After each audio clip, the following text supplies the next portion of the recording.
14 मे हा दिवस फक्त एक जयंती नाही, तर स्वराज्यासाठी प्राण अर्पण करणाऱ्या त्या ज्वालामुखीचा स्मरण दिन आहे. छत्रपती संभाजी महाराज हे नाव घेताच की डोळ्यासमोर उभा राहतो एक निर्भीड योद्धा, ज्याने वयाच्या अवघ्या 14व्या वर्षी युद्धभूमीत पराक्रम दाखवला. ते फक्त तलवारीचे धनी नव्हते, तर संस्कृत, फारसी आणि अनेक भाषांचे अभ्यासक होते. बुधभूषणमसारखा ग्रंथ लिहिणारा राजा, ज्ञान आणि शौर्य यांचा संगम होता. छत्रपती शिवाजी महाराजांच्या निधनानंतर स्वराज्यावर संकटाचे काळे ढग जमले. एका बाजूला मोगलांचा प्रचंड दबाव, तर दुसऱ्या बाजूला घरातलं राजकारण. पण संभाजी महाराज कधीही झुकले नाही. औरंगजेब स्वराज्य संपवण्यासाठी लाखो सैनिक घेऊन आक्रमण केलं, पण संभाजी महाराजांनी तब्बल 9 वर्ष मोगलांना झुलवत ठेवलं.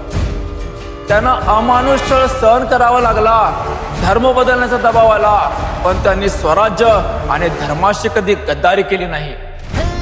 त्यांच्या बलिदानामुळेच मराठ्यांची जिद्द आणखी पेटली आणि मोगल साम्राज्याचा पराभव झाला. संभाजी महाराज म्हणजे फक्त एक इतिहास नाही, तर अन्यायाविरुद्ध उभं राहण्याची प्रेरणा आहे. जय जिजाऊ, जय शिवराय, जय शंभूराजे. सर्वांना धर्मवीर छत्रपती संभाजी महाराज जन्मोत्सवाच्या हार्दिक मंगलमय शुभेच्छा. धन्यवाद.